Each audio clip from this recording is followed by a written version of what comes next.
Buenos días.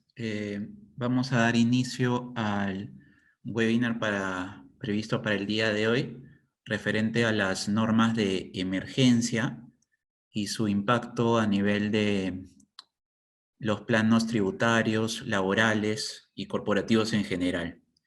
Este webinar está siendo posible gracias a nuestra firma RCM Perú, The Power of Being Understood. Primero, para conversar un poco sobre la firma. Nuestra firma es la sexta firma a nivel global en auditoría de impuestos. Gozamos de más de 50 años de experiencia en el mercado. Tenemos presencia en 120 países a nivel mundial, con más de 800 oficinas y más de 41.400 colaboradores que son el corazón de nuestra firma, que igual siguen trabajando en esta época complicada de COVID-19. Habiendo hecho la introducción sobre nuestra firma, pasamos a tratar esta es la presentación de nuestra conversación el día de hoy. Esta presentación está siendo también objeto de grabación por parte de nuestro equipo de comunicaciones, quien lo pondrá a disposición de ustedes y del público en general una vez concluido a través de nuestras diferentes plataformas, RCM Perú Facebook, Instagram y RCM Perú YouTube igualmente. Bueno, agradeciendo el esfuerzo de nuestro equipo de Tax and Legal y agradeciendo el esfuerzo de nuestro equipo de comunicaciones que hace posible esta transmisión, me presento. Mi nombre es Ricardo Lazarte, gerente del área de Tax and Legal, y paso a conversar sobre los temas de emergencia, de actualidad que están ocurriendo el día de hoy. Por favor, de repente sus preguntas nos la pueden transmitir al ricardo.lazarte@rcm.pe, en mi correo electrónico. Igualmente, vamos a tratar de dar respuesta a las principales durante esta conversación, o en todo caso, igual mantenemos vuestro contacto y las podemos ir respondiendo a través del día de hoy, y también para cualquier consulta adicional, encantados. Los principales efectos tributarios, laborales, corporativos que la normativa de emergencia está generando en la empresa. Esta es una versión actualizada a la fecha de hoy, 26 de marzo. Recordemos que constantemente la normativa está en constante evolución a medida que este tiempo de cuarentena está avanzando. Es un aspecto, es un reto para todas las personas que estamos en el tema de la asesoría, porque constantemente nuestro interés, nuestro objetivo es que todos nuestros clientes se mantengan informados en el día a día. Entonces, hoy día vamos a hacer un recuento de todo lo ocurrido hasta la fecha de hoy. Bueno, tenemos una situación de cuarentena que inicialmente está prevista hasta el 30 de marzo. Aquí me detengo un poco para tener bien claro de que, si bien hay normativa, la primera normativa que salió respecto al tema de la situación de emergencia, decretando una situación de emergencia de salud por 90 días, no sé si ustedes recuerdan, fue la primera que salió en la que se indicó el tema del teletrabajo. Esta no es el plazo de la situación de emergencia decretada por el gobierno. El estado de emergencia de salud son 90 días, pero el estado de situación de emergencia decretado es de 15 días hábiles que han computado desde el 16 de marzo hasta el 30 de marzo, la época de cuarentena. Esto es muy importante y lo vamos a explicar a continuación en los diversos dispositivos que han venido saliendo. Se ha producido el cierre de fronteras actualmente, lo cual restringe el transporte de pasajeros, el transporte internacional, también el interprovincial, y la definición del toque de queda desde las 8 hasta las 5 de la mañana del día siguiente, que en esta situación de toque de queda, valga la redundancia, es importante destacar que las Fuerzas Armadas están en la potestad de realizar los arrestos correspondientes según sea el caso, si es que no está justificada la movilización de la persona. Así que mucho cuidado con el tema del toque de queda, ¿no? Bueno, pasamos a los aspectos corporativos que son del interés del empresario el día de hoy. Primero, este es un recuento muy sucinto de las principales disposiciones que han venido saliendo a la fecha. Recientemente, hace 2 días, se estableció la prórroga del cumplimiento. Bueno, hace 2 días no, hace ya más o menos un par de semanas se registró la prórroga de obligaciones de febrero de 2020 para todos aquellos contribuyentes que tengan hasta 2.300 UITs de ingresos en el ejercicio 2019. Esto es tanto para las declaraciones de impuestos como la presentación de sus libros electrónicos, dígase registro de ventas, registro de compras, ¿no? Y lo que sí ha sido reciente, hace 2 días, ha sido la prórroga de obligación de declaraciones y pago de impuesto a la renta anual del ejercicio 2019, cuando se tenga hasta 5.000 UITs, que es 21 millones de ingresos. Este aspecto es muy importante y lo vamos a tratar en las preguntas, porque hasta hace 2 días todo se remitía a un límite de 2.300 UITs. Pero lo que ha hecho el gobierno es ha ampliado esta base de contribuyentes susceptibles de estar sujetos a la prórroga para el tema del impuesto a la renta anual, exclusivamente hablando. Y aquí es muy importante hacer la distinción, ¿no? Posteriormente, a partir del 1 de abril, también se ha autorizado la devolución del selectivo al consumo para transportistas. Esto es muy importante para el plano de transporte. Hay una aplicación de la facultad discrecional para las infracciones tributarias durante el estado de emergencia nacional declarado por el COVID-19. Esta facultad discrecional siempre ha estado prevista en el Código Tributario, es decir, que siempre en cualquier fiscalización que ustedes han sido objetos o en cualquier situación en la que la administración tributaria los ha inspeccionado, siempre hay esta facultad que tiene el auditor para no restringirse a la objetividad de la norma y poder hacer una evaluación del contexto para determinar de si, pese a haberse generado el supuesto objetivo de hecho que constituye la infracción, aplicar o no la multa. Esto siempre ha existido. Lo que ha hecho ahora la normativa es establecer la aplicación de esta facultad discrecional con límites específicos en atención a la situación de emergencia. Entonces, por ahí también tengamos mucha precisión.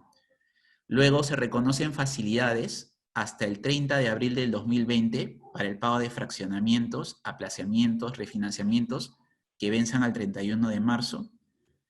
Y asimismo se produce la liberación de fondos de la cuenta de tracciones por el mes de abril, que podrá ser solicitado desde el 23 de marzo al 7 de abril del 2020. Vamos a explicar cada uno de estos puntos con las siguientes consultas, porque la idea de esta reunión es haber recogido las diferentes consultas que hemos estado recibiendo y darles respuesta también, en atención también a esta convocatoria que hemos hecho y las preguntas que hemos recibido de parte de ustedes. Primero presentamos el cronograma de obligaciones tributarias de febrero de 2020. Como ustedes podrán apreciar, no es para todos los contribuyentes, porque primero que hay el límite de las 2.300 UITs, ¿correcto? Y luego es el tema establecido, ustedes podrán fijarse, que para las obligaciones tributarias del periodo de febrero no se está considerando el último dígito del RUC de 0, y para el tema de la declaración de registro de ventas y compras no se está considerando ni el 0 ni el 1.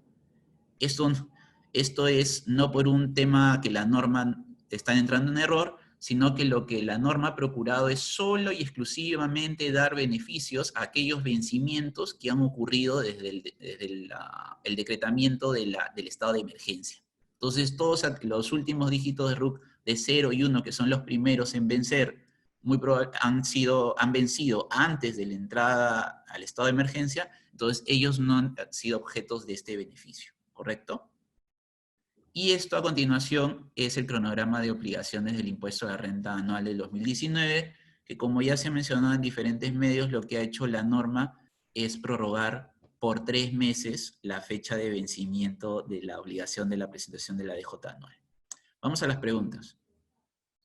Pregunta 1. A los contribuyentes con ingresos netos hasta 5.000 UITs en el 2019, ¿se les aplica el nuevo cronograma de vencimientos para la presentación de obligaciones tributarias de febrero de 2020? La respuesta es no.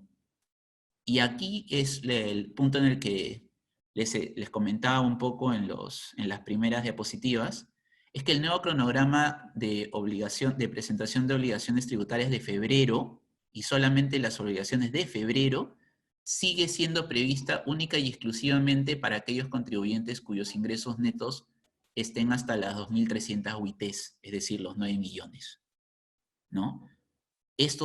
Los contribuyentes con ingresos netos hasta las 5.000 UITs en el 2019, que son aquellos que han generado hasta 21 millones de ingresos, solo están previstos su nuevo cronograma para el tema del impuesto a la renta del ejercicio 2019. En otras palabras, aquellos contribuyentes que tengan ingresos de hasta 5.000 UITs en el 2019 siguen estando ligados a su cronograma regular del 2020. Y el único límite es para aquellos que no hayan pasado los 9.600.000. Es importante porque de repente con la nueva modificación última que se ha dado puede ser objeto de confusión, pero lo que ha hecho la norma es ahora ha establecido dos campos. Vamos a ver si es que en los próximos días hay nueva normativa, pero esos son los dos campos que se han producido. Segunda pregunta. Si el contribuyente supera las 2.300 UITs y no cumple con presentar su declaración de impuestos de febrero de 2020 o no cumple con presentar sus libros de febrero de 2020, ¿se le aplica alguna multa? Esto es muy importante porque lo que ha hecho la norma es ha previsto un nuevo cronograma, pero no ha comentado qué pasa si, no ha dicho qué pasa si es que no se cumple, ¿no? Acá hay un tema muy interesante porque en el nuevo cronograma, si superas los 2.300 UITs y sigues en el cronograma anterior, vamos a traerlo a colación, si sigues, por ejemplo, que tus obligaciones tributarias han vencido el 16 de marzo, el 17, 19, 20, acá el tema es de que has entrado en infracción, sea por no haber declarado oportunamente tus impuestos, sea por no haber declarado tus libros tributarios, registro de compras y registro de ventas en tus fechas de vencimiento. Eso está penado y, por ejemplo, para el tema de obligaciones tributarias es 50% de la UIT o UIT, dependiendo del caso, y la no presentación de libros puede ser incluso hasta un 0.6% de los ingresos netos declarados en periodos pasados, en el periodo pasado. Entonces, son multas que sí pueden ser contingentes, ¿no? Entonces, ¿qué es lo que ocurre? Si no se cumple, y por esto es que la Administración Tributaria ha generado su facultad discrecional en una resolución de superintendencia, lo que ha indicado la Administración Tributaria es que todas aquellas infracciones que se generen desde el 16 hasta el 30 de marzo, es decir, durante el periodo de emergencia decretado por el gobierno actualmente, no van a ser objeto de ser consideradas susceptibles de multa. ¿De acuerdo? Entonces, ¿qué pasa? Si la empresa genera más de 2.300 UITs en el 2019 y está en la imposibilidad de cumplir con sus fechas de vencimiento, por miles de motivos referentes a esta situación de inmovilización, el pago del impuesto se va a mantener y se correrán los intereses moratorios correspondientes, pero no se le va a aplicar multa por no haber declarado oportunamente, ¿no es cierto? Entonces el contribuyente sí igual tendrá que estar presto a realizar la determinación lo más pronto posible para poder determinar su pago de impuesto y hacer el pago de impuesto de repente con los intereses moratorios que se hayan devengado desde la fecha de vencimiento, pero no va a tener la contingencia de hacer ningún tipo de pago de multa porque la infracción por no haber declarado en la fecha de vencimiento, que se configura en dicha fecha de vencimiento, está bajo esta facultad discrecional que la administración ya ha indicado no va a multar en situaciones de emergencia. Y respecto a la presentación de libros electrónicos, que no involucra propiamente el pago de un impuesto, también la multa correspondiente no aplicaría por esta situación de discrecionalidad. Ojo que esto solamente aplica para aquella situación que ocurra dentro del estado de emergencia. Aquella situación de vencimiento que de repente se me ocurre, puede ocurrir con el tema de las declaraciones tributarias anuales, que ya pasan del 30 de marzo, no estaríamos hablando dentro de la facultad discrecional, al menos por la forma en como el gobierno lo ha planteado de establecer resoluciones que indiquen en qué plazos van a dejar de multar por infracciones cometidas en dicha situación, ¿no? Tercera pregunta, con el nuevo cronograma podremos considerar deducibles todas las facturas de proveedores no domiciliados que se paguen hasta la nueva fecha de vencimiento. Esto es interesante considerando el diferimiento de nuestra presentación de DJ anual. Si estamos en este grupo de contribuyentes que ya no está propiamente eh, obligado a hacer toda la declaración la próxima semana, también tengamos en cuenta de que la normativa no lo ha restringido, pero como bien sabemos, si tenemos proveedores del extranjero, uno de los requisitos que actualmente existen para la deducción de ese gasto es procurar el pago efectivo del proveedor. Entonces, aquí es importante señalar que la normativa general indica que se tendrán que hacer los pagos hasta la fecha de vencimiento de la declaración jurada anual.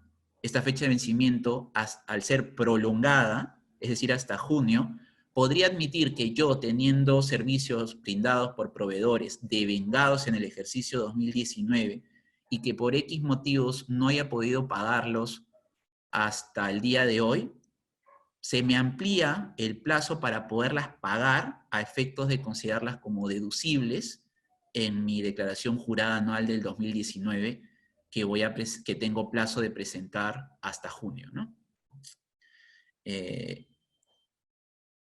4. Con el nuevo cronograma se prorroga el cumplimiento de los soportes que avalan los precios de transferencia en las operaciones con partes vinculadas. Sí, es similar al tema de proveedores no domiciliados, es que también se amplía el tiempo que el trabajador tiene, perdón, que el empleador, que el empresario tiene para poder soportar los valores de mercado que tienen que ocurrir en las transacciones que tienen con partes vinculadas. Y acá podemos hacer un paréntesis para hacer el expreso comentario sobre las situaciones de préstamos, que son muy habituales. Las situaciones de préstamos, servicios administrativos. Siempre, muchas veces, si somos de repente una oficina de una matriz del exterior, dependemos mucho de la casa matriz y de todos estos servicios intercompañía. Al respecto, la normativa general establece de que todas las transacciones que tengamos con empresas vinculadas o de repente con entidades en las que los socios son similares, comunes, se genera una configuración de vinculación que la normativa tributaria exige que en ese tipo de operaciones se pueda sustentar que se cumple con el valor de mercado. Es decir, que el precio que me establezcan en los servicios que yo tenga con partes vinculadas, yo como contribuyente tengo que soportar, documentar que efectivamente esos precios están dentro de los rangos de mercado que hoy día el mundo expresa, ¿no? Entonces, ¿por qué? Porque si no puedo soportar esto, la administración tributaria estima de que hay un aprovechamiento de la situación de vinculación y procede con realizar los ajustes de acuerdo al valor de mercado que la administración tributaria haya determinado con su oficina de precios de transferencia. Esto es muy importante porque hoy en día estamos en una época en que los precios de transferencia ya están siendo objeto incluso de fiscalizaciones técnicas en las cuales la administración tributaria está llegando a cuestionar no solamente el cumplimiento formal de tener un estudio de precio de transferencia, sino también a cuestionar el valor que se haya determinado, los comparables utilizados y el rango de los precios manejados, ¿no? Entonces, tener mucho cuidado y para efectos de evitar estos ajustes, lo que nosotros recomendamos es que por favor tengan a cuenta de soportar el valor de mercado de estas operaciones y principalmente en los servicios gas de bajo valor añadido, cumplir con el test de beneficio. Este tema del test de beneficio es un tema relativamente reciente, ya tiene 2 años en la legislación, y es importante destacarlo. Si, por ejemplo, nosotros somos una oficina que recibe un servicio administrativo, un servicio de repente de contabilidad, un servicio de repente de SharePoint o aspectos propiamente vinculados con la administración, hay que tener mucho cuidado de que estos tipos de servicios que califican como servicios de bajo valor añadido para la normativa de precios de transferencia, cumplan con el rango de mercado y no sean el día de mañana más tarde cuestionados por la administración. Y para ello, la normativa ha exigido al contribuyente que tenga un test de beneficio realizado. Un test de beneficio en el que se establezca que estos servicios de bajo valor añadido sí están dentro del valor de mercado propiamente establecido. Si no se tiene este test de beneficio en una eventual fiscalización, la administración tributaria no solamente va a cuestionar el ajuste de mercado del valor del servicio, sino en general la deducibilidad al 100% del servicio. Entonces, por eso, aprovechemos este tiempo en el cual la normativa ha ampliado los plazos para que podamos afinar nuestro soporte de precios de transferencia.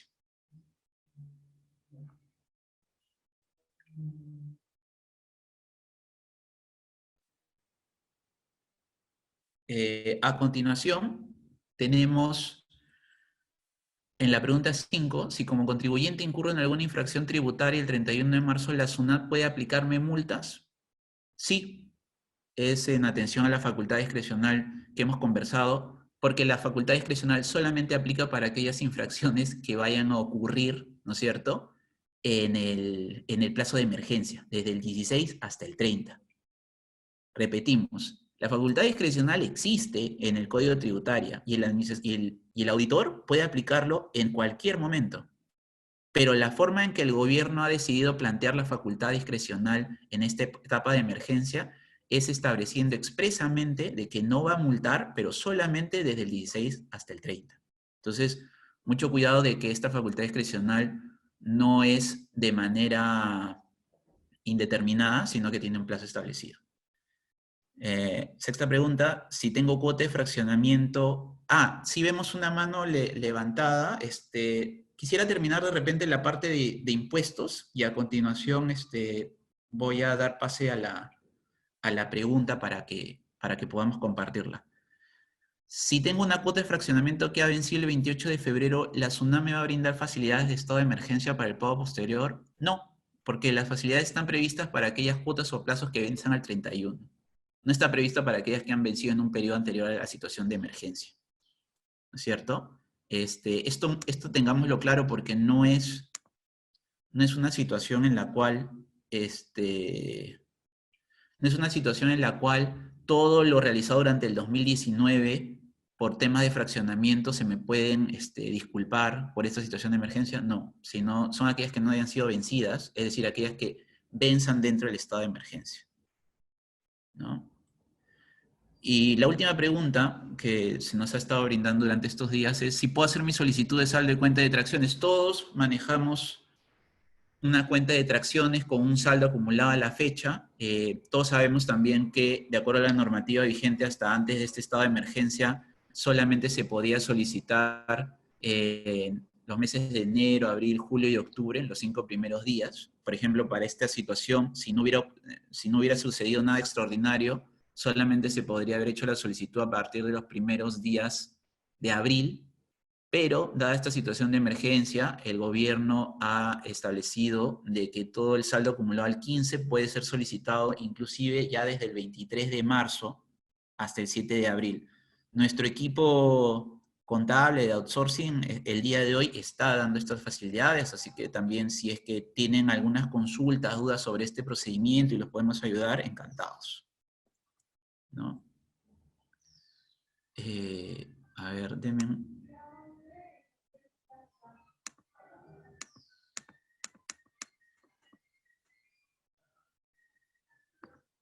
Había visto una mano levantada, pero no la veo en este momento.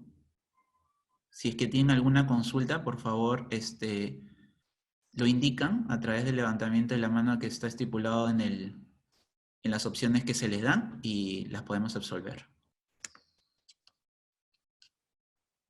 A ver, a continuación pasamos a la parte vinculada al gobierno corporativo y precios de transferencia.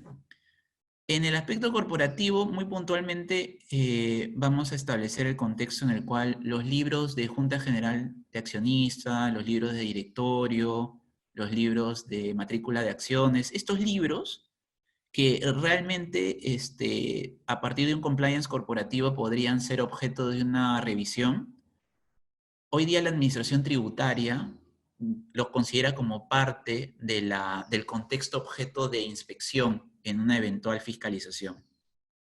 Esto es importante destacar porque la administración tributaria no solamente se restringe a la revisión de los libros contables, dígase registro de ventas, registro de compras, libro diario, no. También hoy día considera los libros corporativos de información corporativa como sujetos a revisión. Entonces, mucho cuidado con este tema de la junta obligatoria anual, porque cada año, de acuerdo a la normativa corporativa, la empresa tiene la obligación de juntar a sus accionistas y que establezcan la aprobación de los estados financieros, a través de un acta que debería estar en el libro de Junta General de Accionistas. Esto es importante destacar porque muchas veces muchas empresas tienen los libros de actas para cumplir con el hecho de tener el libro, pero no lo tienen actualizado, de repente consideran que no es de utilidad la actualización porque no tienen aspectos de decisión que sean objeto de registro, ¿no? Pero lo que sí es importante indicarles es de que es más, en la mayoría de fiscalizaciones que ocurren, cuando la administración solicita el libro de Junta General de Accionistas, lo primero que pide es el libro de Junta General de Accionistas para verificar que esta acta de la Junta Obligatoria Anual esté efectivamente realizada. ¿Por qué? Porque es el único acto o la única acta que cada año debería el libro de Junta General tener. Todas las demás actas que puedan estar en ese libro solamente atenderán pues a decisiones que hayan accedido los accionistas a realizar y por las cuales quieran establecer un registro de esta decisión. Pero la que por ley sí o sí tiene que estar es la del acta de Junta General de Accionistas y la aprobación de los estados financieros, la anual. Entonces, si se solicita una fiscalización y esa acta no está, volvemos a la multa por concepto de no llevar los libros conforme a ley, y estamos hablando de multas que pueden ascender hasta el 0.6% de los ingresos netos declarados en el 2019. Adicionalmente, considerar de que la Superintendencia de Banca y Seguros ha dado facilidades para que los bancos puedan facilitar el tema de pagos por parte del empresario, y también la prórroga de los 30 días calendarios para el protesto de los títulos valores de aquellos que hayan tenido vencimiento durante el periodo de marzo, ¿no? Al respecto, sobre estos plazos, sobre esos aspectos corporativos, algunas consultas que pasamos a explicar.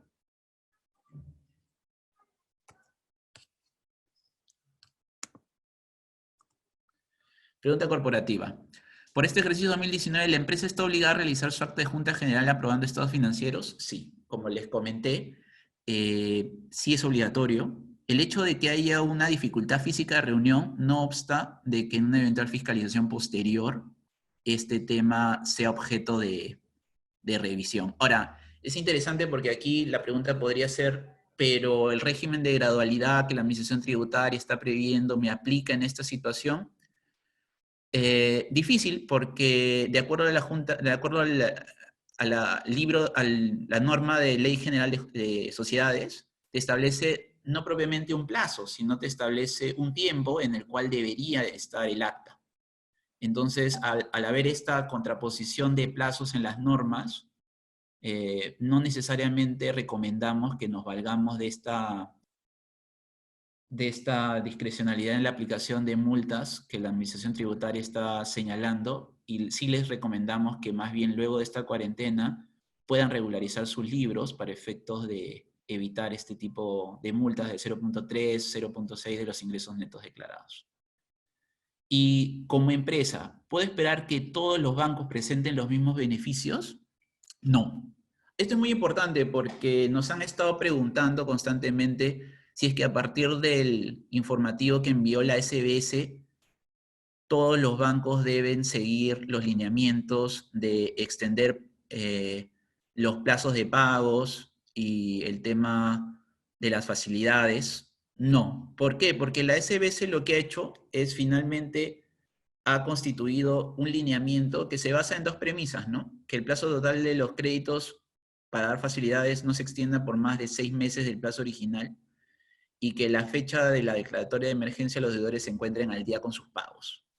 Esos son los dos lineamientos que la SBS ha establecido como reglas, por así decirlo, para que cada banco sobre esa base sea libre de establecer nuevas condiciones contractuales con sus ahorristas, con las personas con las que tenga servicios financieros y puedan establecer facilidades.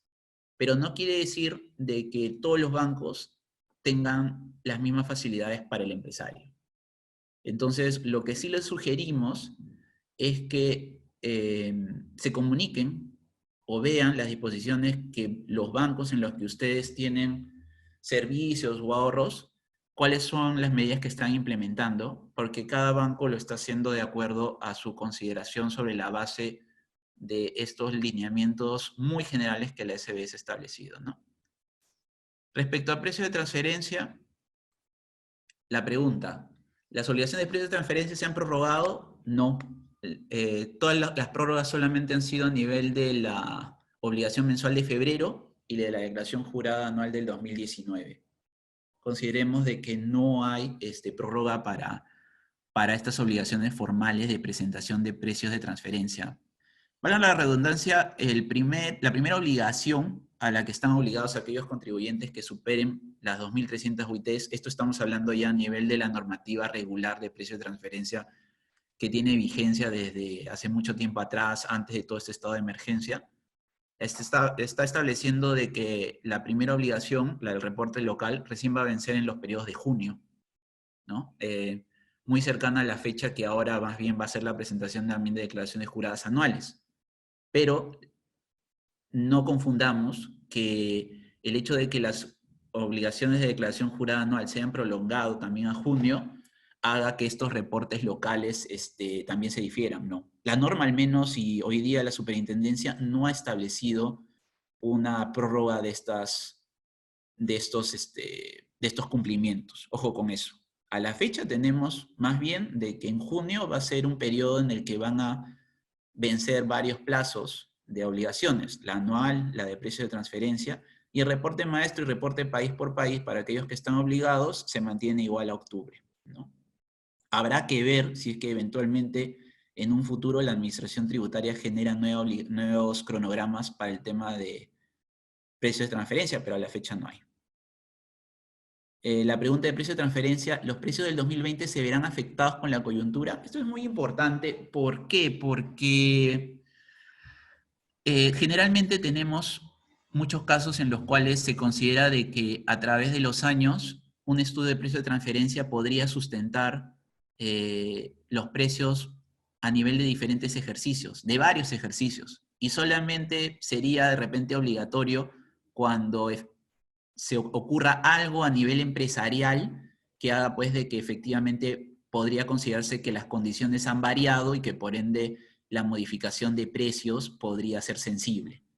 Pero nosotros, por la experiencia, hemos visto y lo que recomendamos es de que se efectúen los estudios de precios siempre de manera anual, porque más allá del negocio interno y de las decisiones internas que se puedan tomar en la empresa, el mercado varía constantemente. Y estos estudios de precios lo que procura es sustentar el precio para evitar ajustes tributarios a una situación determinada, a una foto del año determinada. Cada año es distinto, cada año tiene realidades diferentes, entonces es muy importante tener la costumbre de procurar el sustento de los valores de mercado cada ejercicio. Y con mucha mayor razón en esta situación del COVID-19, ¿no? Donde al menos este segundo trimestre pues se va a ver completamente afectado y que definitivamente va a incidir en los comparables que de repente se han venido utilizando por la empresa para definir sus valores de mercado en ejercicios pasados. Entonces, ahí les recomendamos que tengan mucha precaución y mucha preocupación principalmente por el tema de la determinación de sus precios de transferencia para el 2020. Es más, la recomendación sería de que vayan explorando cómo va evolucionando este valor de mercado ya en el mismo ejercicio en sí y no aguardemos hasta el fin del 2020 para poder determinar cuál es el impacto del valor de mercado. Un análisis del segundo trimestre tranquilamente podría ya más o menos estimar cuánto es el valor de mercado de esa operación en el comparable del 2020 y la proyección hacia finales del mismo ejercicio, que definitivamente va a impactar y eso se va a tener que tomar en cuenta para las operaciones que ustedes tengan con sus partes vinculadas para evitar ajustes, ¿no? La situación laboral. Este es un tema muy controvertido en esta época. La situación laboral es una situación bastante sensible. Las disposiciones que se han venido dando a la fecha es la posibilidad de el establecimiento de disposiciones para la realización del teletrabajo, que es la realización de trabajo a distancia durante el estado de emergencia. Es importante destacar aquí que el teletrabajo ya ha existido en normas pasadas.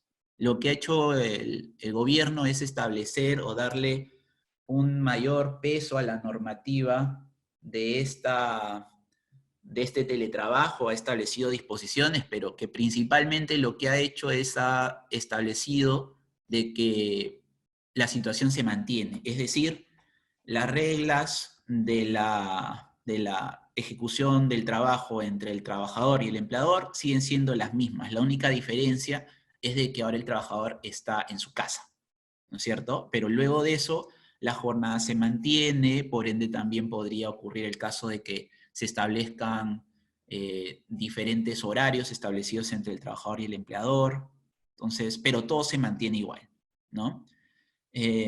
Opciones ante la imposibilidad de realizar el trabajo de forma remota durante el estado de emergencia.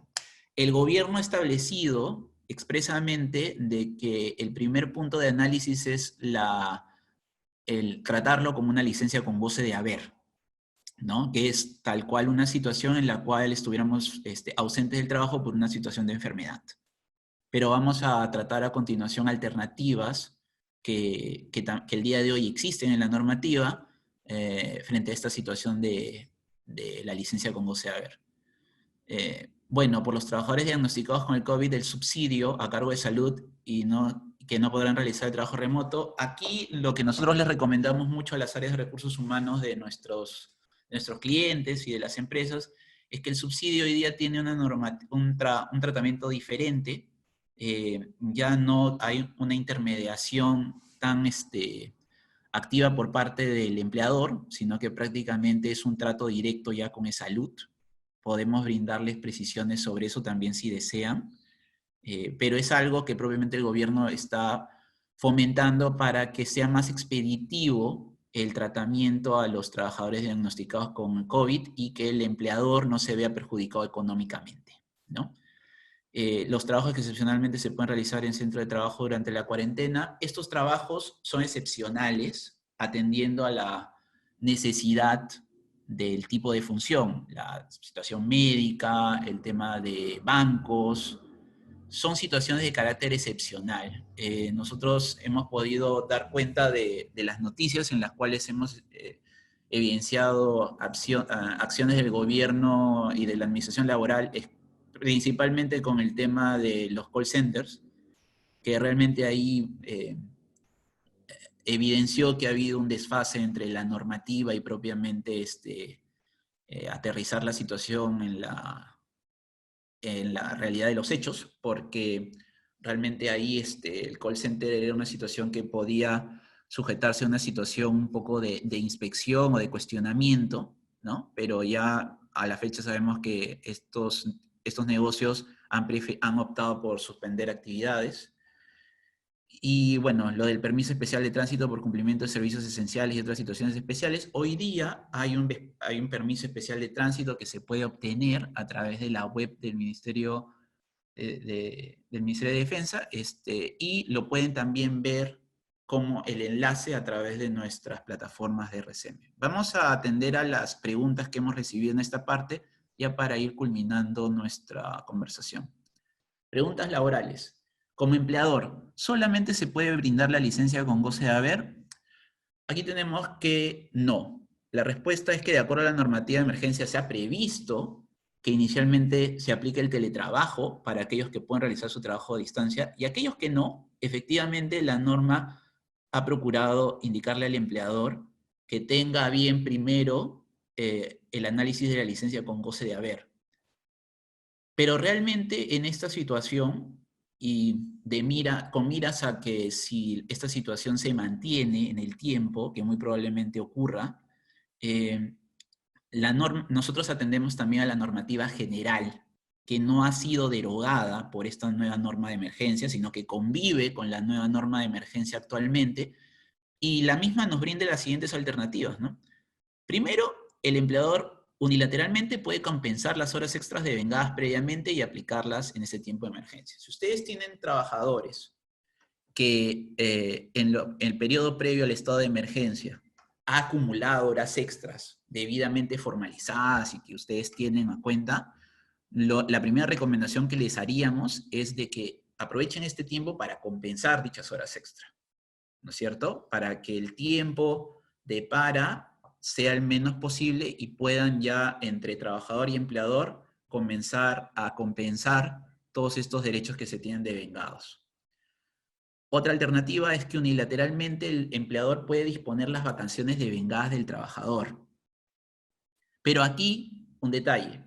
Si como empleador pretendo unilateralmente disponer de las vacaciones devengadas del trabajador, no lo puedo hacer de manera fraccionada. La normativa actualmente vigente establece de que una disposición unilateral de las vacaciones devengadas del trabajador debe ser por la totalidad de las vacaciones devengadas. Es decir, si yo tengo un empleado que a la fecha tiene 20 días pendientes de aplicación, yo puedo disponer que el trabajador salga de vacaciones por esos 20 días, pero no puedo aplicarlo, supongamos, por 2 días que a la fecha es lo que se mantendría la situación de emergencia, o lo que reste de la emergencia que eventualmente se prolongue.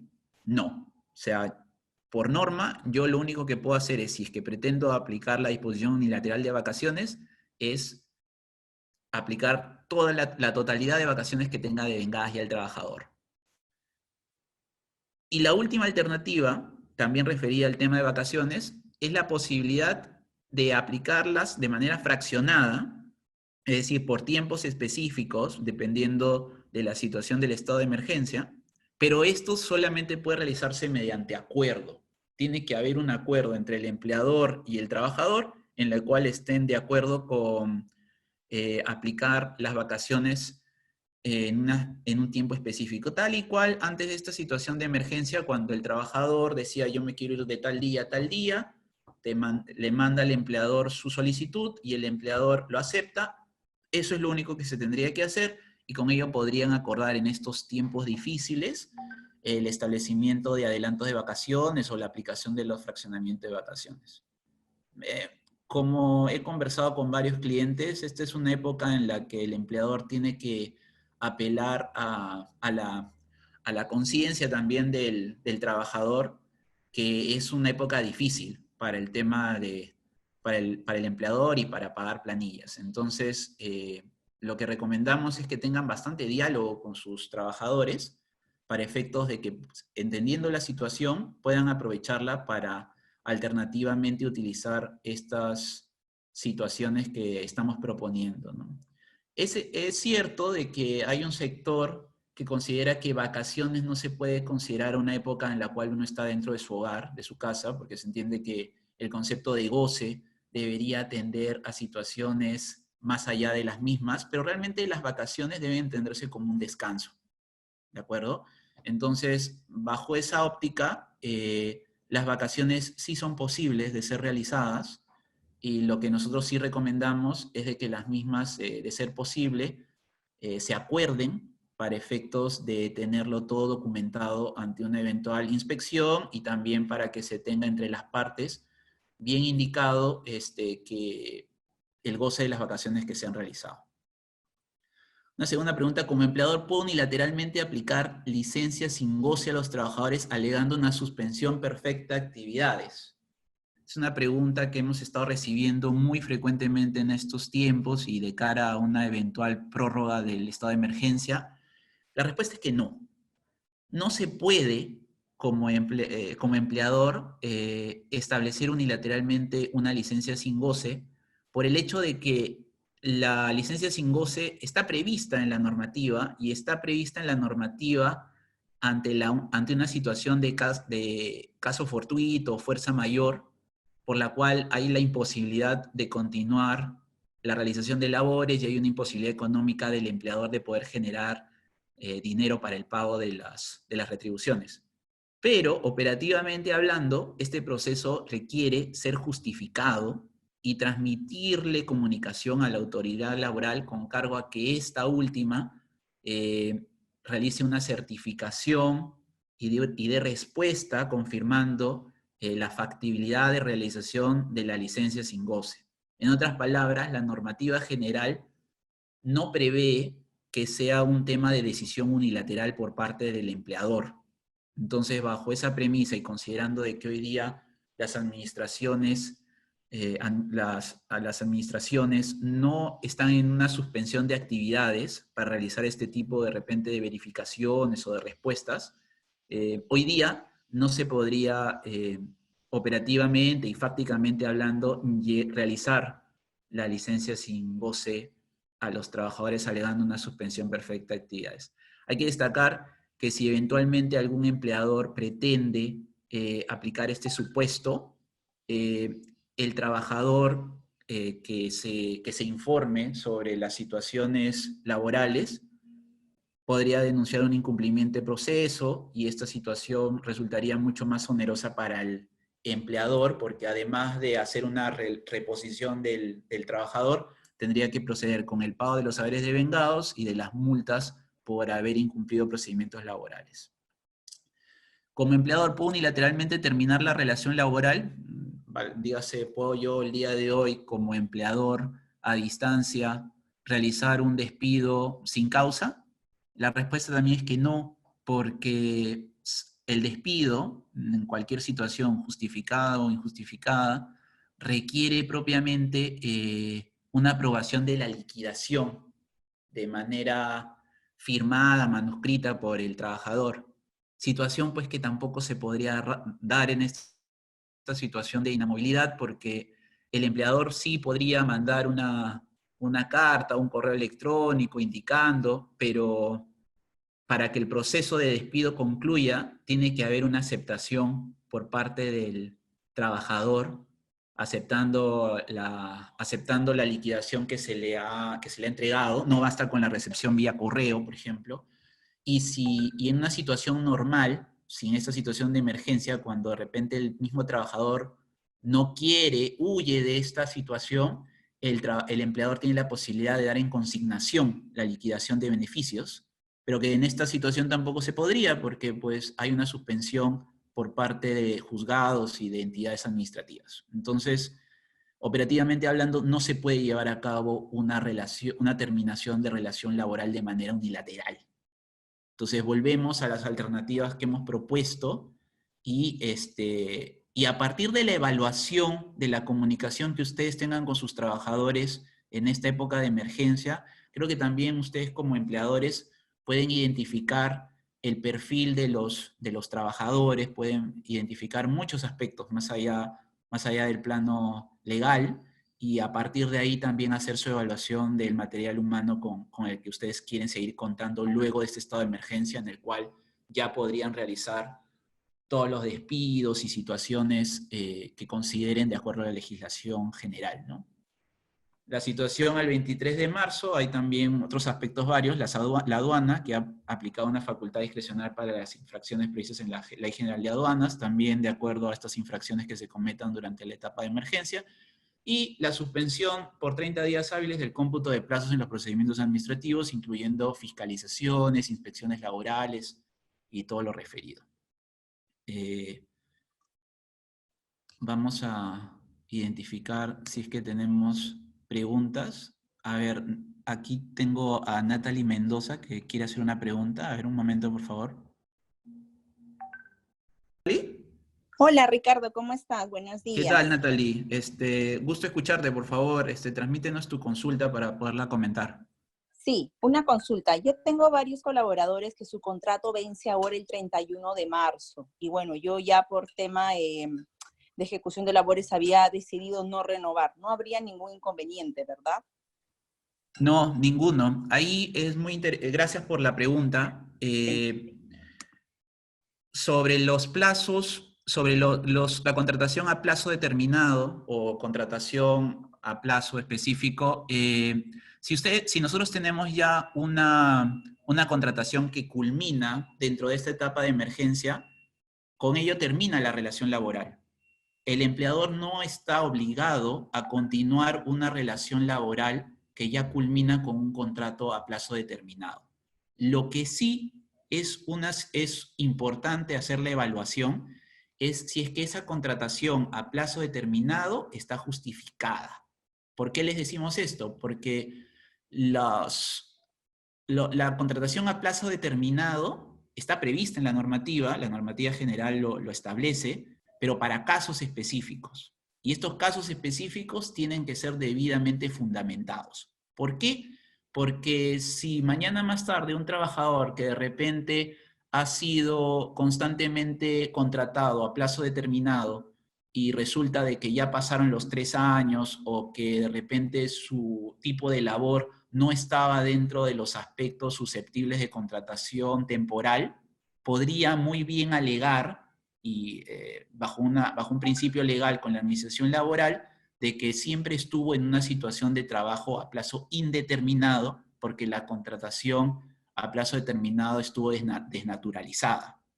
Entonces, tengamos muy presente que en líneas generales, no solamente en esta situación de emergencia, sino eh, en todo el contexto de contratación que tengamos, siempre un contrato a plazo determinado tiene que estar justificado en las diferentes variables que tenga la normativa, ¿no? Por aumento de actividades, por inicio de actividades, por obra específica, pero es importante sustentarlo en el contrato que se suscriba para poder evitar que mañana más tarde se cuestione que la persona desde un comienzo ha tenido los derechos de una persona, de una contratación a plazo indeterminado y en la cual si el contrato que tenemos suscrito culmina, podría él válidamente considerar de que su situación laboral se mantiene y y se podría alegar un despido de carácter arbitrario con las indemnizaciones y los aspectos correspondientes, ¿no? Entonces, en ese sentido, recomendamos mucho que se tenga en cuenta que el contrato esté correctamente a plazo determinado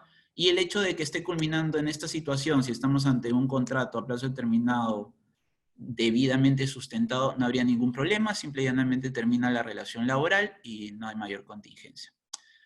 Bueno, al ver de que no hay más consultas, les agradecemos muchísimo la participación. Esperamos poder realizar con mayor frecuencia estas conversaciones. En unos minutos me parece que el mensaje presidencial se va a llevar a cabo, entonces los invitamos también a que estén atentos a las nuevas disposiciones y las nuevas disposiciones que salgan también serán comentados a través de nuestros diferentes canales por internet, por Facebook, por Instagram, por LinkedIn y por YouTube. Muchísimas gracias.